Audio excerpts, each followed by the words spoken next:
Maligayang pagbabalik sa aking channel. Gayon ay pinag-usapan natin ang lahat tungkol kay Barbie Forteza at ang pinakabagong buzz na pumapalibot sa kanyang buhay, ang kanyang mga proyekto, at syempre, ang kanyang pagpapairs kay David Licoco na hindi mapigilan ng mga tagahanga na pag-usapan. Kamakailan ay binigyan ni Barbie ng regalo ang mga fans sa Instagram sa kanyang Sunday ron sa Ayala Avenue. Nakashoot ng simpleng sweatshirt, mukhang sariwa at masaya siya, parang teenager lang, enjoying the day. Ilang araw bago, namataan siya sa UE, pagkatapos ay humihigop ng cup sa ilo, at kalaunan ay sumama sa kanyang Thanksgiving celebration kasama ang GMA Pictures kasama ang director na si Derek Cabrido. Ibinahagi pa niya ang isang nakakatawang pilit session na ikinatawa ng mga tagahanga. Barbie always manages to stay relatable, kahit primetime princess na siya. Sa totoo lang, kailangan namin na higit pa sa mga lingguhang pagtatapon na ito mula sa kanya, pinananatiling malapit at updated ang mga tagahanga. Gayon, lumipat tayo sa mainit na paksa, Barda para sa Vita Milk. Isang espesyal na kaganapan sa panonood ang nangyari noong Setyembre 8 na nagtatampok kina Barbie at David sa mga bagong behind-the-scenes clip.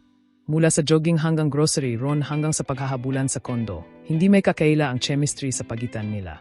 Hindi napigilan ng mga fans ang pag-uusap tungkol sa kung gaano sila ka-cute, lalo na sa mga candid moments na iyon. Biniro ng Vita Milk na may malaking bagay na bumabagsak, at syempre, nasa gitna sina Barbie at David. Samantala, isang post mula kay Joy Marcelo ang nakatawag pansin. Ang buhay ay puno na hindi nakikita ang mga plot twist. Ang mga pagliko na tahimik na nagliligtas sa iyo mula sa heartbreak, maling trabaho, dead ends at nasayang na oras. Mabilis itong ikinonekta ng mga netizens kay Barbie. Iniisip kung may pahiwatig ito sa isang bagay na personal. Ito ba ay isang banayad na mensahe? O isang relatable thought lang? Alinmang paraan, nagustuhan ito ng mga tagahanga. Sa pagsasalita tungkol sa mga koneksyon, ang mga bagay ay nagiging mas kawili-wili sa online. Si Alex Manalang ay sinundan gayon ni James Licoco, ang ina ni David na si Tita Eden, at maging si Nikki.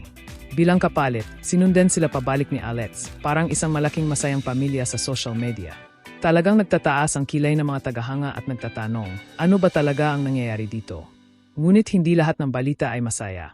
Nakalulungkot, bumaba ang Facebook follow ni David Licoco mula 3 milyon hanggang 2.7 milyon sa loob lamang na isang buwan.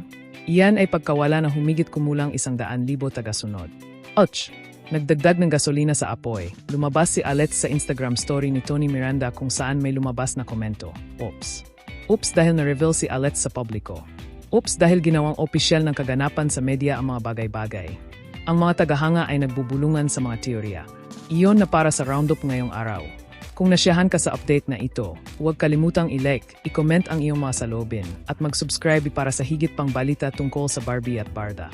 See you sa susunod.